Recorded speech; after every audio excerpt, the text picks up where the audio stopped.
Welcome into the final episode of our preseason preview series. Today, we're talking the SEC. My name is Joe DeSalvo with the CFF site, and I am joined, as always, by my partner, Mike. Mike, here we are. We're pretty much down to the last show here. The one thing about the SEC, there's a lot of nuggets that we can definitely get in and get out. A lot of teams to cover here, 14 teams, and feels like there's a lot of meat on the bone. So, here we are, end of the road. And the key for us is to try to keep these things relevant all the way through the summer, or at least until we get some news. It's interesting. The timing of these shows is everything. And, I think just sort of when we get to Kentucky, that's sort of, I guess, timely, right? Where you had Ramon Jefferson come in with the news of Chris Rodriguez, right? And so had we done this show maybe a few weeks ago, that wouldn't have been a talking point, but we've got some things to get into, things that are relevant and some things that should hold all the way up until preseason camp, where we're expecting a lot of movement up until that point. Yeah. I mean, we're first week of July, everything, it slows down until this point, but I think, you'll see some movement ramping up here until fall camp. And I always kind of look at the July 4th as kind of end of the third quarter, start of the fourth, right? It kind of turned the page a little bit, and it's almost to final stretch time here in the offseason. Well, yeah, I mean, you and I talk about it. I mean, college fantasy football drafts start heating up on fan tracks after the 4th of July. A lot of subs start coming into the site after 4th of July. The summer, with football season's just a couple of months away. College fantasy football, particularly if you play both college and pro, most college drafts are somewhere 3 to 4 weeks before the start of the season. You usually get 2 weeks of college football games before you get 1 week of NFL. So the college fantasy football season starts up a little earlier. There's a little bit more research to be done. And like you said, the 4th of July is sort of like the jumping point, and we've seen that already. We're recording this now after the 4th, and we've seen quite a few subs come in after the holiday weekend, and that would be that should be the case pretty consistently from now until the start of the year, man. So you ready to get into it? Let's roll. Let's do it, man. So, as always, Mike, we're going to kind of start off with the bottom feeder for college fantasy football in every conference. And we're just going to go ahead and get Vanderbilt out of the way. Joey Lynch, the offensive coordinator, 21 quarterbacks coach there. I don't know how much there is to talk about Vanderbilt. Maybe, Will Shepard from a targeting standpoint at wide receiver, maybe take a shot on a guy like Jaden McGowan, who's a 5'8", scat back type receiver. I don't know if he'll be used more in the return game, but he's a little electrifying. But you mentioned in your write-ups, man, the one thing that's interesting about Vanderbilt is that this is a place, unlike some other schools, where maybe coaches can offer some immediate playing time. So does that factor into, where some guys stand in regards to fantasy value on the Vanderbilt roster for you? Yeah, I mean, nobody's getting drafted from Vanderbilt this season, right. Let's be honest. But, I kind of compare Vanderbilt, we've spoken about it before, like in Arizona, like a Missouri, where you're not necessarily going to get these top end recruits, whether via NIL or just, your reputation in the SEC. But what you can offer them is immediate playing time. And I think you'll see that this year, because you look at some of the projected two deeps from other sources, and they got 1, 2, 3, multiple offensive playmakers listed in their two deeps. I think you mentioned one with Jaden McGowan. He was like the fastest recruit, I think, to come out of South Carolina this past year. He's small, but he's going to start in the slot most likely, and we've seen Joey Lynch have success back at Ball State with the likes of Justin Hall with playing in the slot as well. So maybe that's a guy that we keep an eye on down the road. Maybe in your dynasty drafts. Will Shepard, you mentioned, is a good call, I think, especially in PPR formats, because Vanderbilt's not going to score a lot of touchdowns, right? But I think there was a 2, 3, 4 week stretch where Shepard was getting double-digit targets every week. So kind of like him and Ramon Davis in the backfields. But I think it's Shepard and Davis as potential waiver wire options down the way, and then look out for some freshmen. Yeah, I think, going over to Auburn next, pretty straightforward. I mean, Tank Bigsby is by far the most attractive player on the roster from anyone that has fantasy appeal there. But when it comes to quarterback, when it comes to receiver on that roster right now, Mike, I know for me it's been more of a stay away. Is it just Tank Bigsby right now, and that's it, and kind of a buyer beware, or like we always say, we're sort of wait and see mode with Auburn right now, other than Tank Bigsby.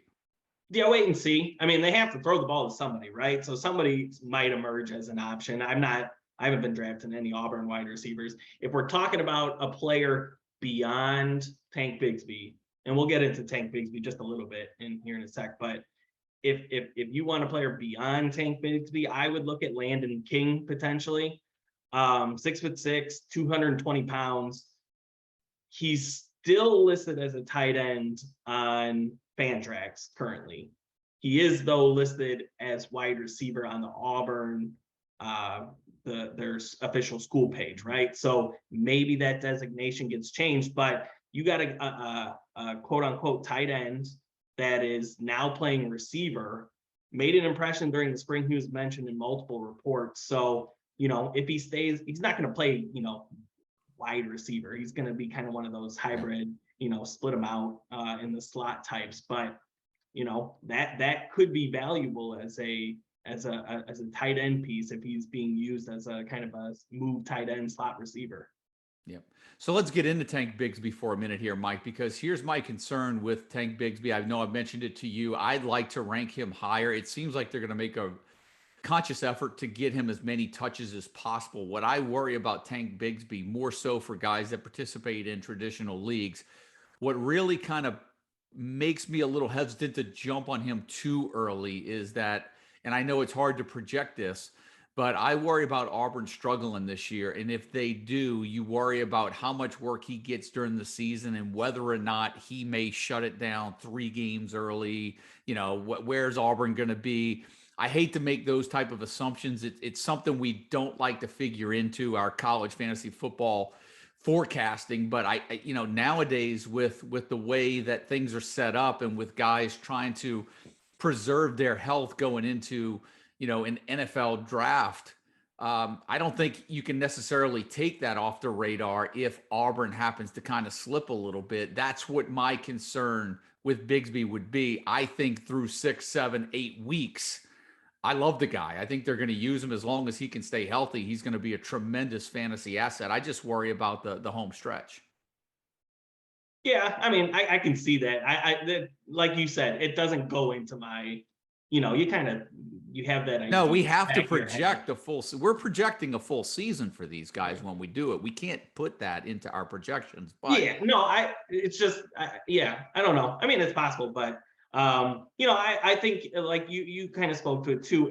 I think the biggest issue for Bigsby is Auburn struggling, right? We put a stat in the guide here that he had 220 plus carries last year. Like the volume was there, but he still finished as RB 55. And that's just because of the lack of scoring opportunities that Auburn had. So them struggling obviously would hurt Tank Bigsby. Yep.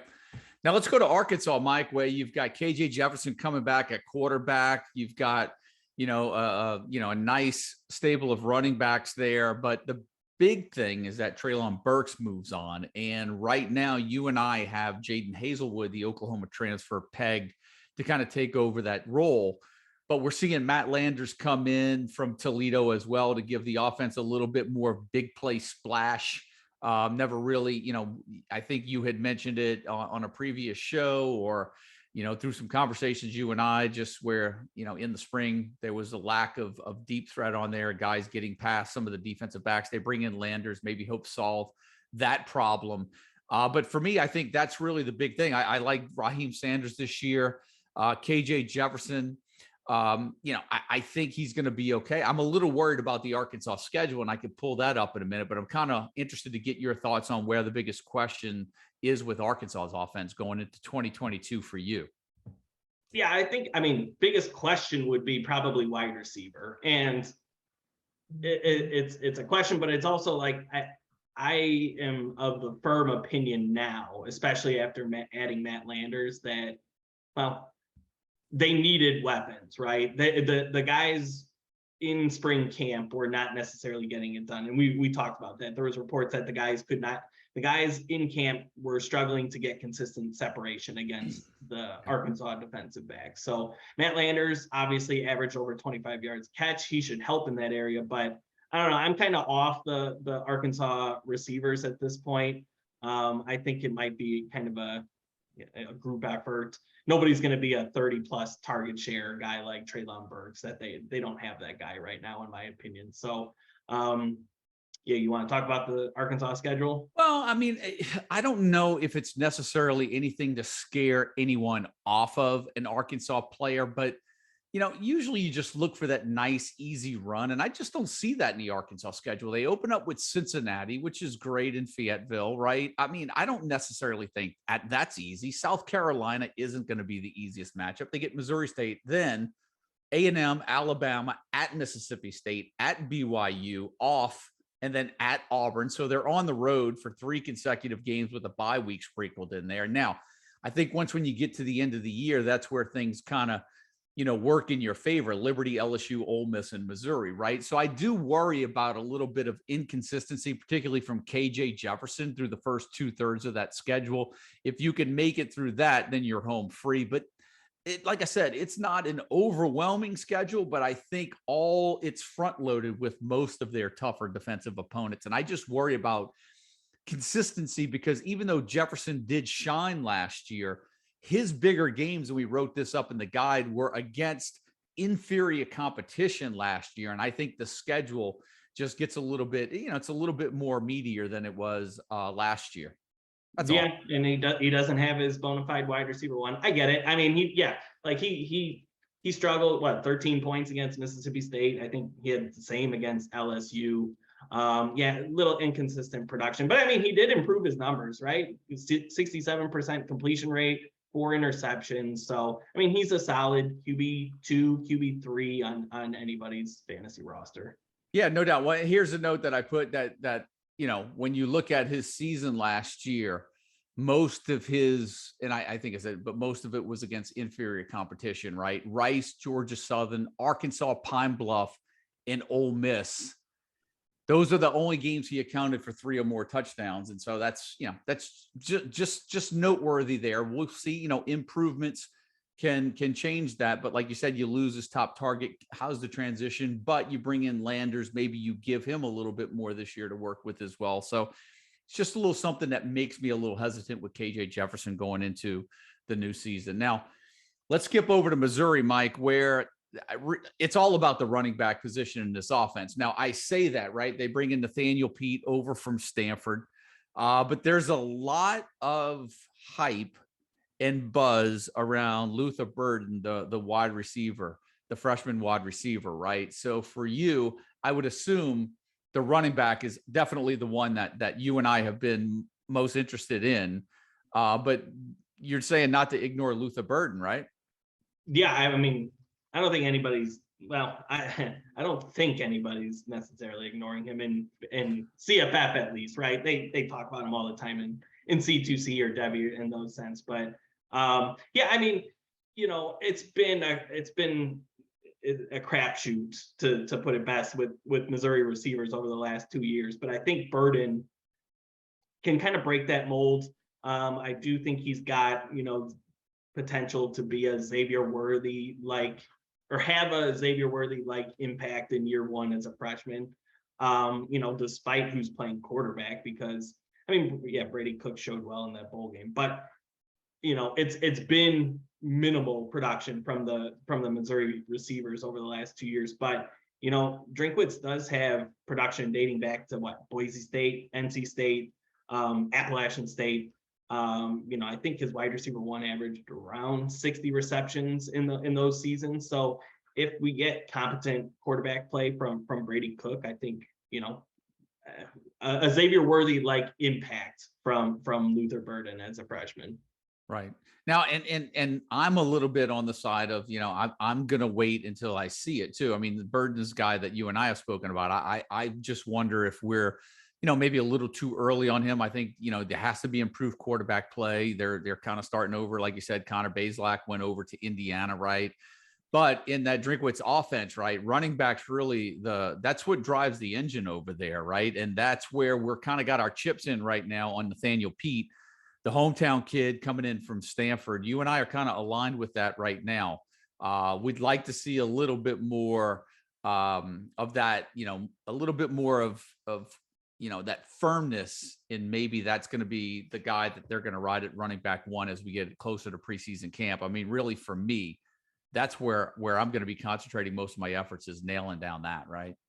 Yeah, I mean, you look at all the projected depth charts, everybody's pegging Pete right now as a starter. Are we sure that continues for the entirety of the season? We'll see. I mean, they got Elijah Young in the backfield who looked good in the bowl game. Tavares Jones, the 4-star freshman, he could come in and compete there. I think just, again, I love the term tea leaves. All the tea leaves right now are continuing to point to Nathaniel Pete. I'll be interested to see if he gets above 200 pounds. I believe he was just shy of that, like 197 on the listed roster. And I the only reason I mentioned that is because that was kind of impacted Tyler Beatty last year, right? Remember that? He was like 190 pounds around there his first 3 years, and then he boosted up over to 200 pounds, knowing that he was going to take over that RB1 role. So curious to see if that happens over the summer with Nathaniel Pete.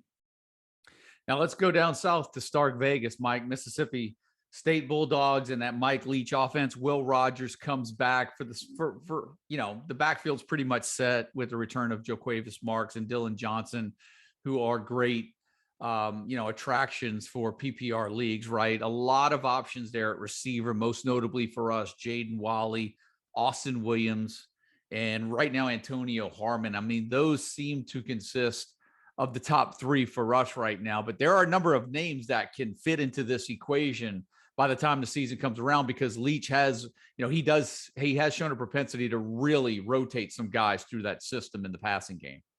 Yeah, it's a risk. It's definitely a risk projecting them, drafting them even, just because he'll rotate 8-9 guys if he wants to, right? So again, we have Antonio Harmon, or we have him and Wally like neck and neck, right? They're probably right next to each other in both of our rankings. And reasoning why, we kind of know what to expect with Wally, right? Yes. Just, he kind of had a down year last year, but he still gave us 60 plus receptions. So, he's going to be a consistent guy there, I feel like, in the slot. Antonio Harmon is the one that we are kind of projecting right now to step into that wide receiver one mold. Why? We wrote about it in the guide. 6 of the last 8 Mike Leach wide receivers have been outside receivers, right? If you want to take that even further, how they have the positional designations, the Y, the X, the Z. 5 of the last 6, dating back to Washington State, have been the Z receiver. So like a Gabe Marks last year with Mekhi Polk, all have been at that Z spot. And that's where Antonio Harmon is.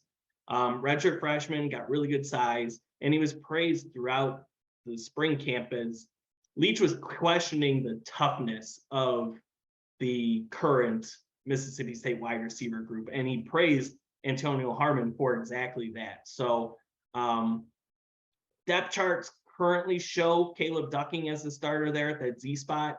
We spoke about how they rotate their receivers. I think Antonio Harmon can win that job based on his play, and he should be a valuable fantasy asset if he does. Yeah, I think that's a really good way of looking at how we rank these guys, where Harmon is ranked more so for his upside at the spot in which he's playing. Wally's there because we feel that he's probably the most secure in that spot, probably offers you the most security. And really, we've got Austin Williams there in the 3 hole. And really, that's just kind of a steady pick. Like if you're looking for somebody that's going to be a consistent contributor, maybe not the top guy in that offense, you're looking at a player that I think caught 43 passes 2 years ago, caught 55 again last year, and probably, will be on pace to finish as one of the top 3 receivers this year. Won't have any mind-blowing numbers, but from a ranking standpoint as well, kind of gives you a little bit more security and just knowing you have a target that's probably going to pull in about 40 balls in that Mike Leach offense, right? Last point I wanted to make on Mississippi State. I tweeted about this today. You want to take Dylan Johnson almost every time over Jo'quavious Marks based on their ADP, because I'm getting Dylan Johnson 10 rounds after Jo'quavious Marks.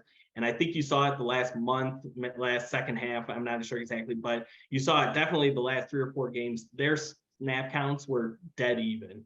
Okay. So I'm not ready to project Dylan Johnson over Jo'quavious Marks, but you can just sit back 10 rounds and wait for Dylan. No, I think that's a great point. Marks, we actually have projected as the higher of the two, but for the difference in the value, you're getting Dylan Johnson 10 rounds later at a really similar fantasy production point, right? And so that's point well made. You don't have to go early for Marks when you could find fairly similar value in Johnson several rounds later, right?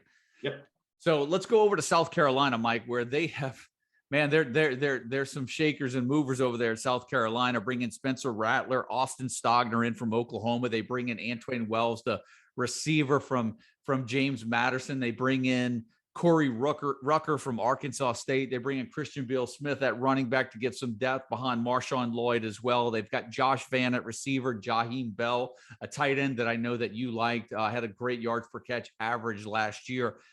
There's a lot to like about this South Carolina offense right now. But, in all the drafts that we've participated in, it's all about South Carolina players at value. For as much as they've brought in, it's not like any guys going in the top 6, 7, 8 rounds on South Carolina's roster right now. Where are the 1 or 2 players that you like on this roster and where they're going right now? Jaheim Bell, and that's it for the most part. I'll take a shot on Marshawn Lloyd maybe in the last round. I remember watching the spring game and Lloyd had this one just dirty cut that he juked the defender and cut upfield. I was like, oh, there's that 5-star talent that came out of high school. So I'll take a shot on him in the last round, but Marcus Satterfield, the offensive coordinator, doesn't have a great track record for producing big time fantasy running backs. I think we're looking at most likely a committee there. Wide receivers, it's an improved group, right? With Wells, Rucker, like you mentioned, to go along with Josh Vann. They have some other pieces too, but again, like it comes down to the offensive coordinator for me. And there's not a strong track record for producing high value wide receivers. They have increased depth now, like I mentioned, and I don't know. They're a slow paced offense, right? They were 113th in pace last year. I don't think Satterfield's ever coordinated an offense that's been above 80th in pace. So I really do like the personnel here. I think you do as well, but I'm staying away for the most part. The guy that I like is Marshawn Lloyd, and Marshawn Lloyd, and just for the simple reason I'm finding good value for him. I've gotten him in the last 2 drafts that we've participated in. I'm getting him as like my running back 4 or 5. And you know what? Give me that. I like the value for him right there. Like you mentioned, Jaheim Bell in all leagues that require a tight end. So for me, I'm with you on those 2 guys. Maybe just have them a little bit more flipped. I might be a little bit higher on Lloyd this year, but I can't argue either way. Bell, Lloyd, for me, those are definitely the 2 at the top of the list. Now, we go over to LSU where Brian Kelly's come in. He's brought in Mike Denbrock from Cincinnati to be offensive coordinator. They bring in Jaden Daniels, as a transfer from Arizona State. You've got Garrett Nussmeier there. Miles Brennan is still there. We thought, you and I, at least, at the beginning of the spring, that post-spring, we might be looking at a transfer, maybe even Miles Brennan. He didn't go anywhere. So it leads us to think that we've got a true quarterback battle on our hands right now. I think we see Nussmeier maybe with a little bit more of a higher ceiling. Still questions. Emory was a question mark going into the spring with his academics. It seems like he's been cleared and he's going to be back. Kayshon Boutte was, in the beginning of spring when Kelly got there, a little bit in the doghouse, didn't really his expectations were he wasn't going to go a lot to the team meetings and whatnot when he was hurt. Well, Kelly's like, listen, you got to be there, right? So a lot changed when Kelly came over to LSU. It seems like those two are on good footing now, but he's got to get on the field and healthy as well. So just a lot of question marks with LSU's offense going into the preseason camp. And for me right now, through all the drafts that we've done, it's been a stay away from me, even on Boutte. And LSU is sort of a sit and wait for me. I don't know where they stand for you, Mike. I am starting to trend upwards slightly with Boutte. There's that video that came out on Twitter, I don't know, last week, couple weeks ago, that he's running routes on I don't know, a high school field or whatever, but he looks 100% healthy. And this is a guy, legitimate wide receiver 1 type, Yep. Talent in the NFL draft. So, you want to bet on those types of talented playmakers. So if he's healthy, I was thinking about this earlier. I kind of view LSU in the same light as Virginia. Change at offensive coordinator, which could cause some concern, right? But the personnel for LSU dictates throwing the football, especially if it's Nussmeier or Miles Brennan, right? Which we expect one of those two guys is going to be the starter. So, I mean, all the talent that LSU has for me is in the passing game with Boutte, Malik Neighbors, Brian Thomas, Jack Besh. So I'm trending upwards a little bit with Boutte here, and those are the types of talents that you want to bet on. And he's been going in the late third, or maybe early fourth round in drafts that I've been in recently, and maybe I'll take a shot on him late second if he gets there. I think you and I both have him ranked in the top 20, maybe even the top 15. I'm not debating that. I just worry about whether, we know that he's good and he's definitely NFL good, but I just worry about, is the perception a little bit based on the old system and the old way he was getting the ball? How does Denbrock coming in? Like you said, the personnel may dictate the play calling and may dictate what happens. But will it? And I think that uncertainty is just keeping me from jumping on him at where I think he's getting drafted. And so I'm a little hesitant, but I couldn't agree with you more. The guy's uber talented. And now that you see that he's healthy, you can only trend upward with him, because like you mentioned, sometimes with these players, when you're drafting player A versus player B, it's all about taking the guy with the higher upside, and the upside certainly there with Boutte. So couldn't disagree with you there. I've been shying away from him, but as you mentioned, good news that he's kind of running around, showing that he's getting healthy. And that's certainly a trend in the right direction as we get a little bit closer to September and August. Yeah, I think that upside argument kind of points to why we're projecting Garrett Nussmeier right now as our, QB1. I don't think he's got, it would be Miles Brennan that's the favorite, right, to start right now. But Nussmeier, he sold me in the spring game with some of the throws that he made. He's got the upside that you were mentioning that Miles Brennan doesn't. And Brennan's shown the propensity to be injury prone too. So I expect we'll see Nussmeier at some point this year. Yeah, no doubt. Now let's go over to Kentucky, Mike. Will Levis returns. Offensive coordinator change in Rich Scangarello, I think is how you pronounce his name. He came over from the 49ers, but similar concepts as what we saw probably last year at Kentucky. They replaced Wan'Dale Robinson with what we believe is going to be Tavion Robinson, the Virginia Tech transfer. Tavion may not have exactly the wiggle that Wan'Dale has, but he's certainly got a lot. Got rave reviews in the spring. Big storyline coming out, Chris Rodriguez and his DUI incident where, this past week, I think he pled guilty to those charges. So we're going to wait and see how that impacts him. They bring in Ramon Jefferson, who at one time was a Colorado commit. They bring him into Kentucky. The first thought is maybe we don't know more than is there something going on more than what we know that they bring in him?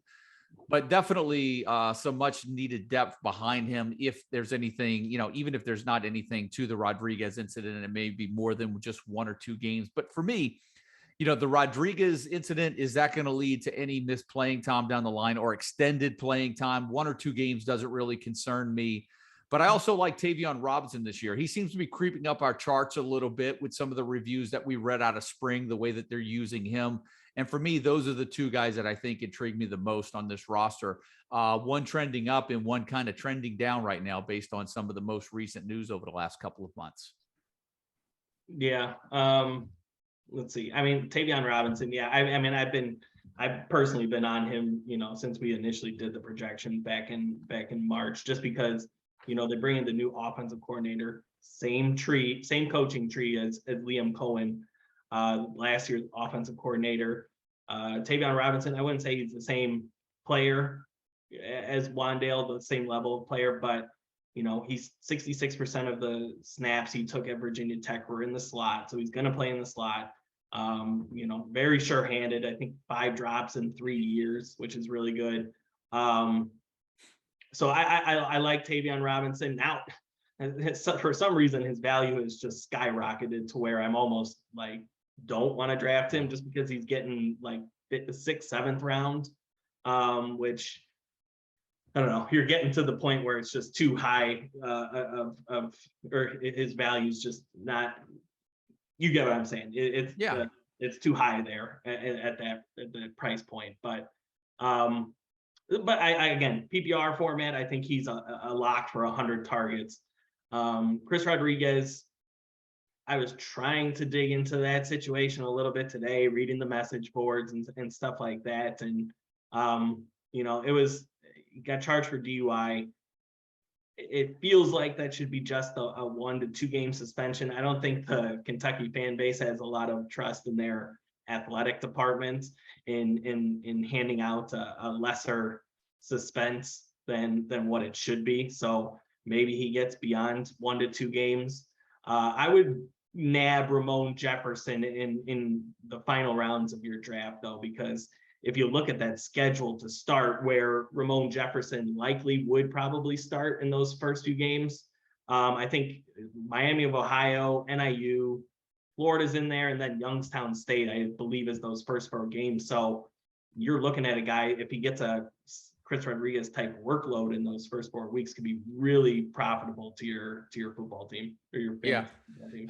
That's a great point. And what's interesting is I believe that Rodriguez could be within some, distance of maybe Benny Snell's rushing record too. And I think that's on the table. And so might be able to kiss that one goodbye. I want to say that he's kind of eyeing down one of those records that Snell has. But anyway, good point on that. Good point on Ramon Martinez. Good job on Ramon Jefferson, particularly early in that schedule where you and I have pointed out sometimes getting out of the gate is sometimes difficult to do. A fast start is really good in college fantasy football, particularly in head-to-head season-long format. So that's a good point right there. And, just to kind of circle back on the Tavion Robinson, because it's something that came to my mind when you were mentioned where he's kind of skyrocketed up, and so his value right now may be a little too rich where you're seeing him go right now.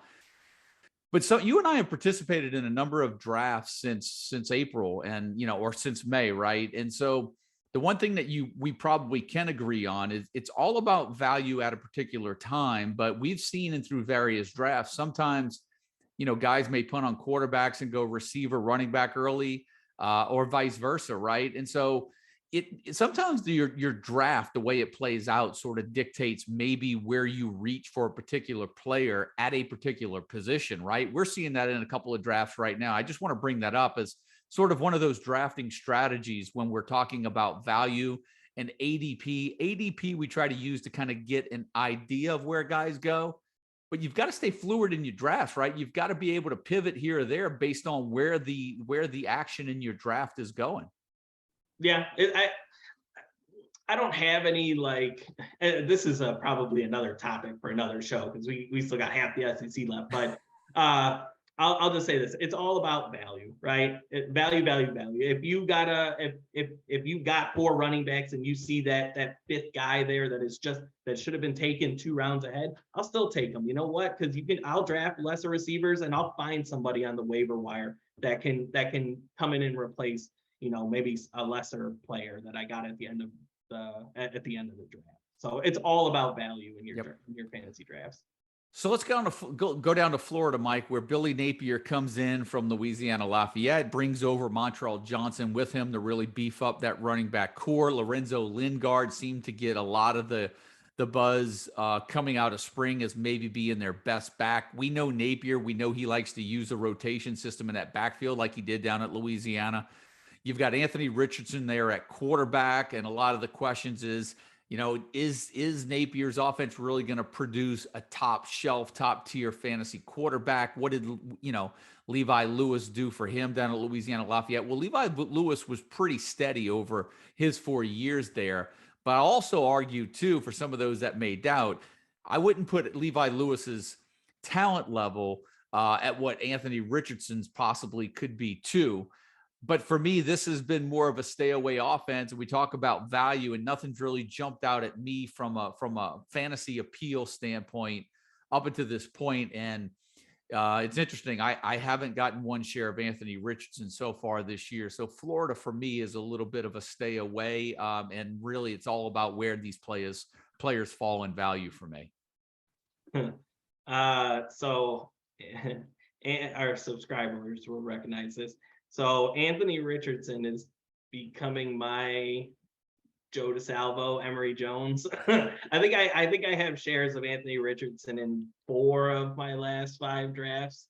I maybe it's a personality trait that I just have FOMO. I don't want to miss out on this potential, unicorn type quarterback that just is so supremely athletically gifted that he transcends what Billy Napier typically produces at quarterback. I was kind of looking at this, and if he gets so I think the best comparison to where he could, to succeed into a top 10 fantasy quarterback, if he gets Manny Wilkins type volume from Arizona State in 2017, where Billy Napier was the offensive coordinator, because that was Napier's fastest team at 75 plays a game. Manny Wilkins averaged 32 passing attempts per game that season, which who was the quarterback last year for Louisiana? You just mentioned him. And Levi Lewis. Yeah, Levi Lewis. He only averaged 28 pass attempts per game the last 3 years. So it's a boost in volume via the pass. And Wilkins had 138 rushing attempts that season in 2017. If Anthony Richardson gets that level of volume, both rushing and passing, he'll very easily be a top 15 quarterback, in my opinion, despite what the track record has been with Billy Napier, because I know you might touch on it too. I mean, he rushed for 400 yards on 50 attempts last year, and I know there was the first 2 games it was like 270 plus yard runs, but 400 yards on 50 attempts. If he gets 138 attempts, he could explode for 1,000 yards. So I think it's just one of those guys where I kind of ignore the system, and I want that upside because I think he's got top 10 upside. Oh, yeah. And I'm not trying to draw any comparisons. That was the same argument I was drawing with Marshawn Lloyd a little earlier in the show, where I'm gonna go for the talent over this, the historic production from the system at that position, because it's hard to ignore. And I agree with you. I mean, Anthony Richardson could, he's one of those players that, I'm not saying he will, but could transcend the position a little bit, where he's just sort of that specimen, that playing quarterback in the SEC, that he can do some damage with his arm and his legs. And so the fact that you got FOMO, I love it, man, because you definitely have enough shares of Richardson. But no, point well made. And look, here's one thing we do know too. Napier has a really good track record of being able to come in and carve out his niche and making an immediate impact. And so that is going for you if you are taking a player like Anthony Richardson right now, which for me, he'd be the guy on the list to do it, because right now, as far as receivers go and the possibility of rotation in the backfield, I don't think there's anybody else on your list right now besides Anthony Richardson at Florida. No, I mean, we got a little bit of clarity with in the backfield with Demarcus Bowman leaving, but he was he was running fourth string in the spring anyway. So, you know, that doesn't affect my impression on the Florida backfield any. I mean, they should, like, again, they have a good offensive line. So maybe a guy can emerge like a Montrell Johnson. Lorenzo Lingard was the running back one coming out of spring camp, but you know, I think, you know, personally, I'm staying away, and then absolutely staying away. If we learned anything from at Louisiana, absolutely staying away from any Florida wide receivers this year. Now, if there's another program that's sort of retooled or recalibrated through the transfer portal, in addition to South Carolina, it was Lane Kiffin and Ole Miss. Brings in Jackson Dart, Michael Trigg, the tight end from USC, the quarterback from USC. You got Luke Altmaier right there, still, you know, what seems to be a battle with Dart.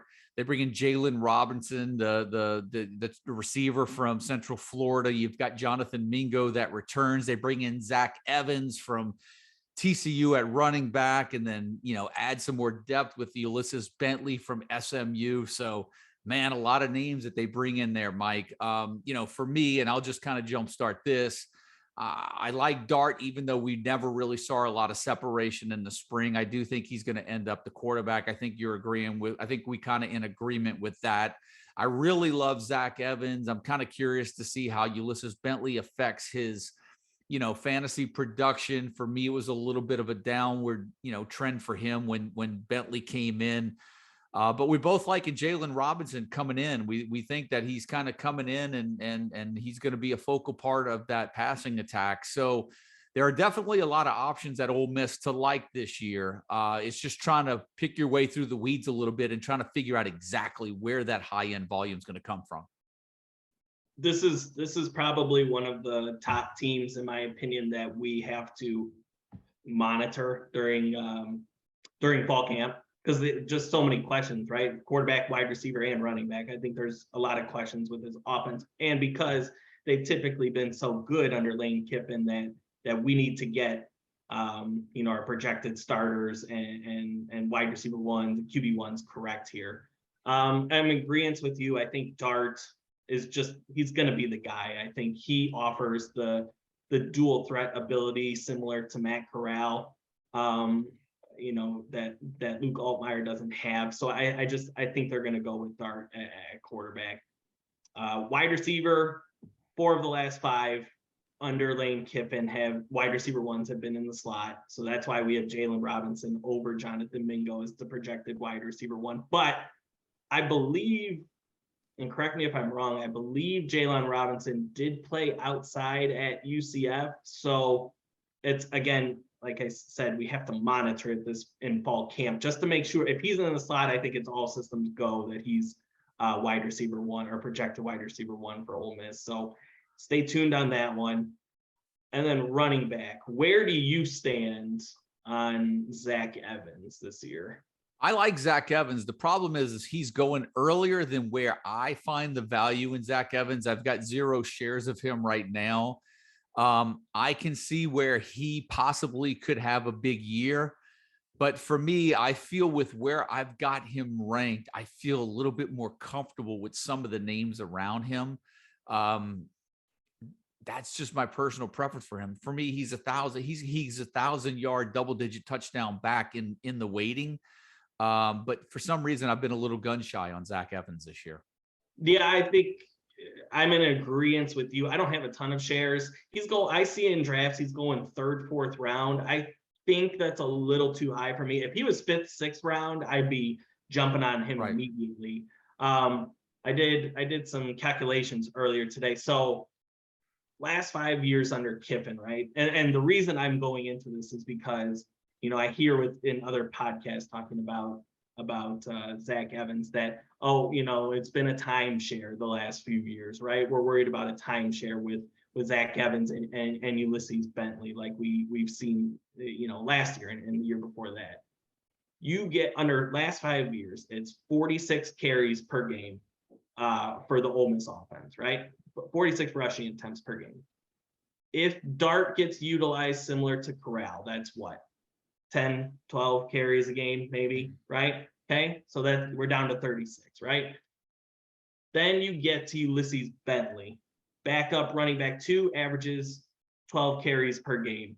under Lane Kiffin. So what's that? My math sucks, but that should be 24 now, 20, right? yeah, 24. We're looking at 24. Now, the issue with years past was we had 3 competent backs in Jerry and Ely, Henry Parrish, and boy, if I'm talking about this, I should know who's the big Yeah, I'm drawing a guy blank that on they it had. too, but I know you're saying they had a 3-headed monster back. They had a 3-headed monster, right? I don't think we have that this year. I know they got a freshman coming in Quinchon Judkins, but I think it's going to be Dart and Zach Evans and Bentley, right?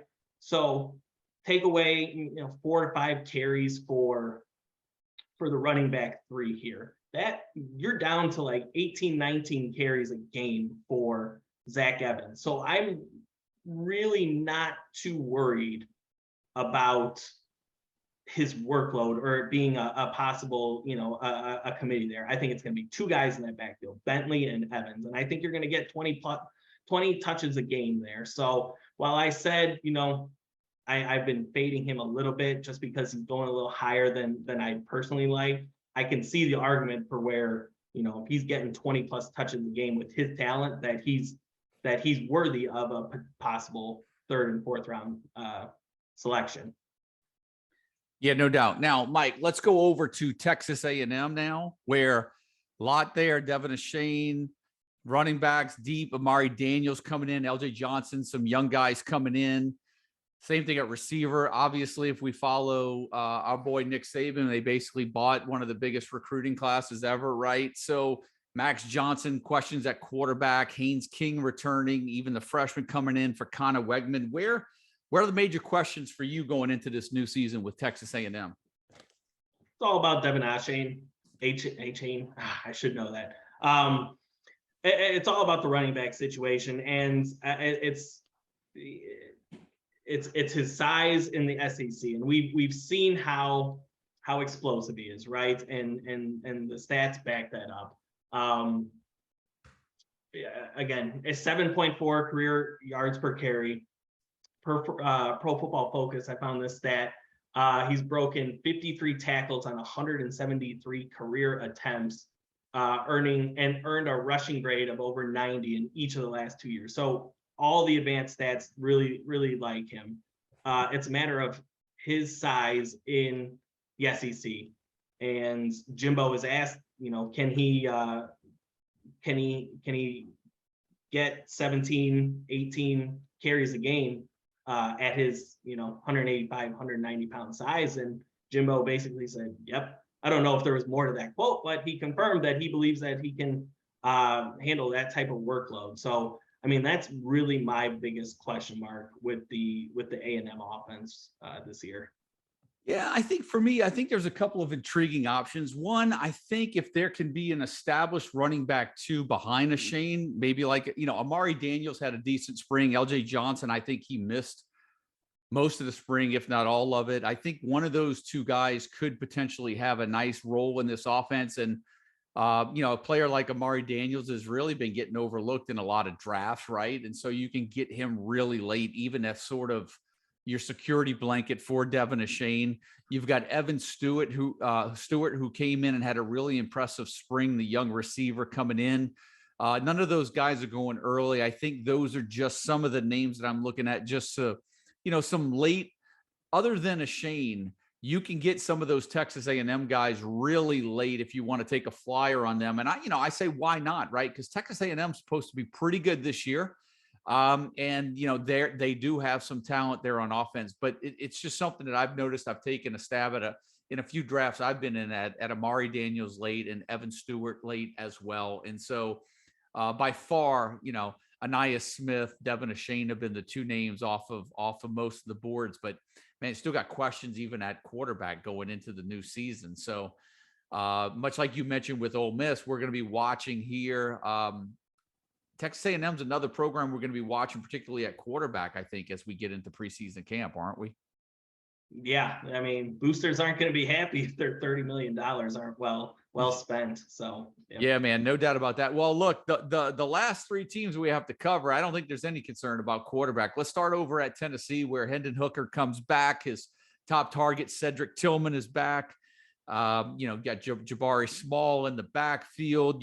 Jalen Hyatt seemed like he was improved in the spring. They bring in Brew McCoy as well. They've got a beefed up receiving core there, just reloaded, ready to make a run this year. A lot to like about Hendon Hooker and his dual threat ability this year, and Cedric Tillman. We've seen both of those guys probably going in the first 2 rounds of almost every draft that we've participated in so far.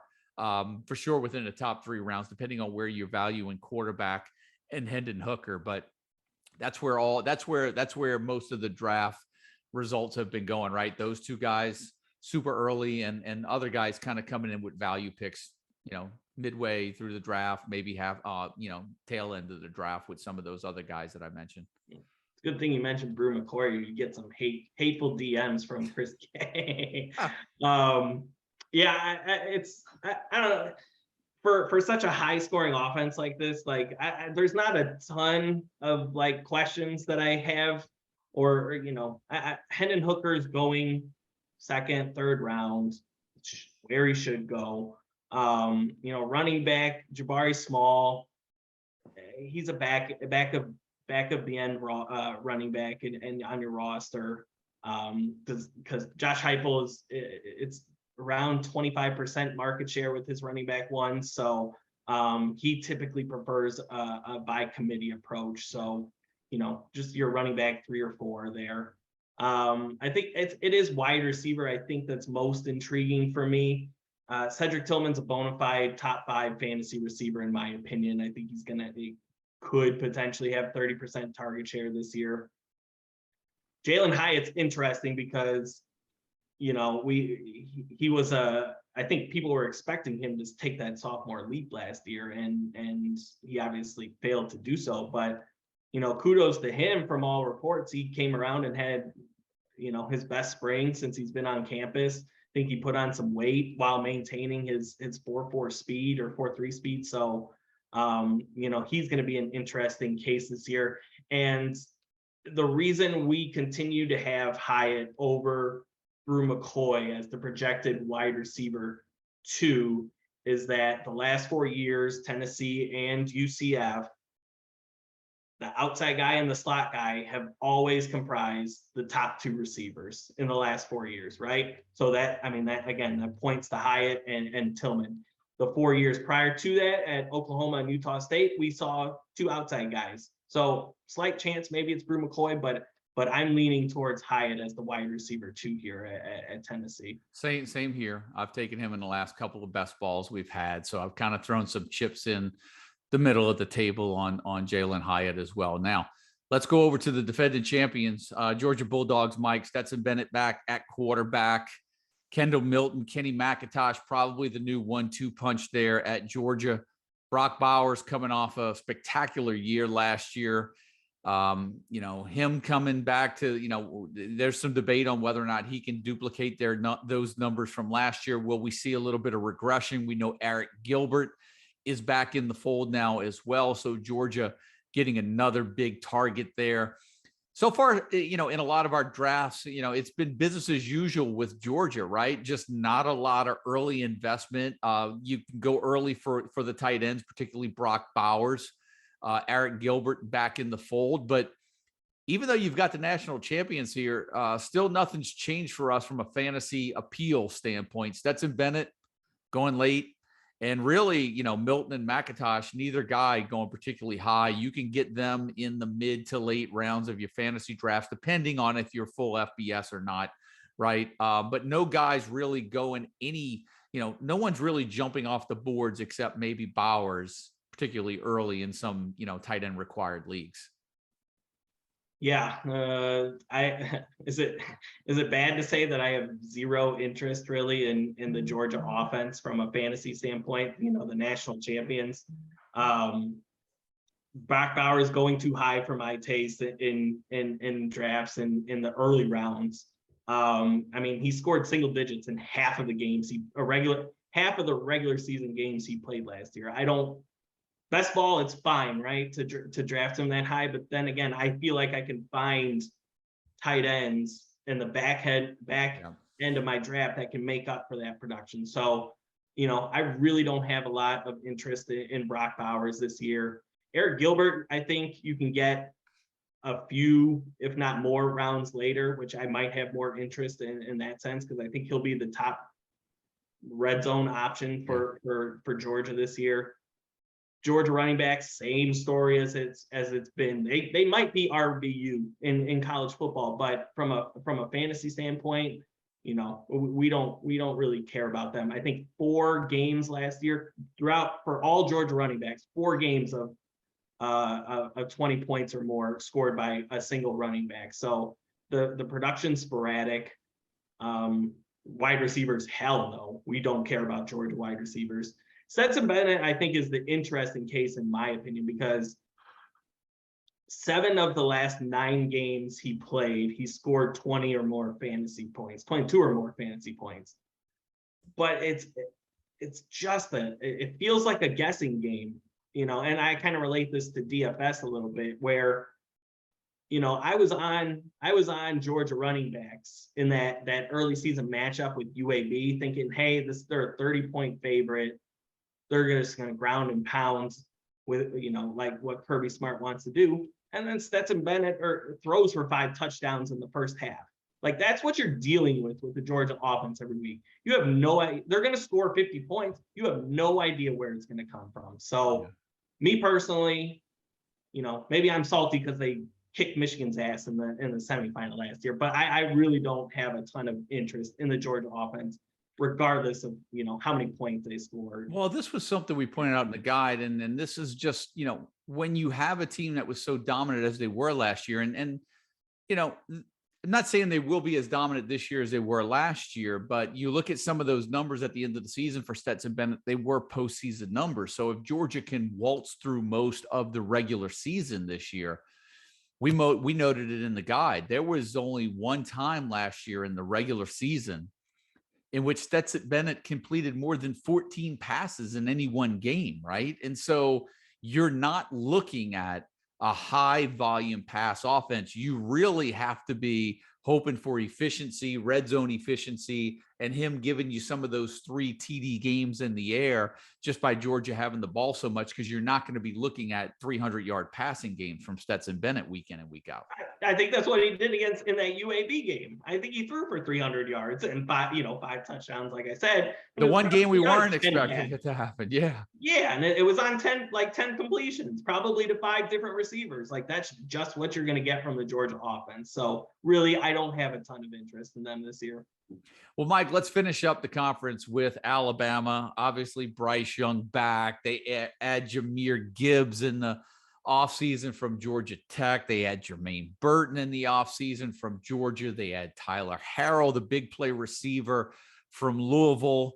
Man, there's hardly anything to not like about this Alabama offense. But for you and I, it's given us a little bit of headaches and created some long conversations here and there around those receivers, right? I mean, it seemed we thought maybe we were going to get Burton and Brooks 1-2. Brooks misses the spring. They bring in Tyler Harrell.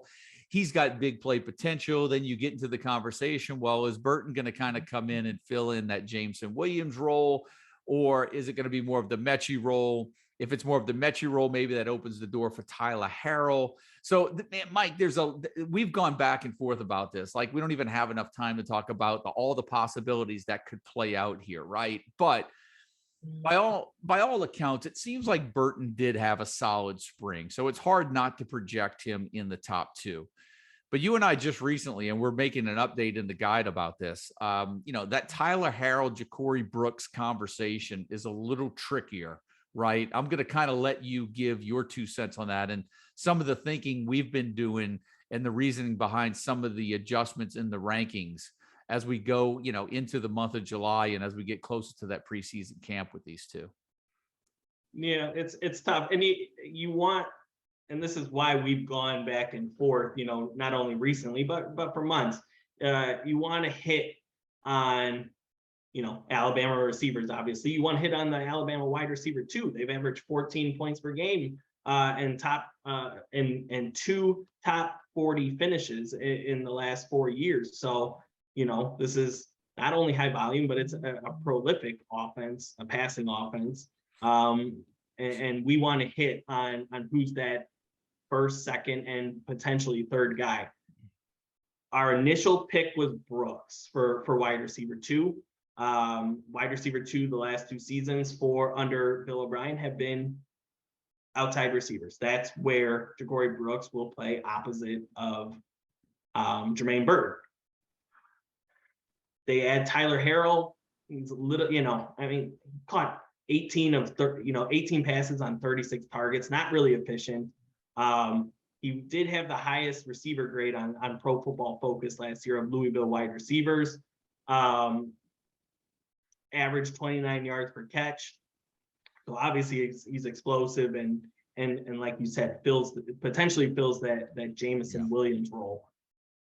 The issue is 94% of his snaps at Louisville came outside, where if we're projecting Burton and Brooks outside, where does Tyler Harrell fit in? Does he play the slot?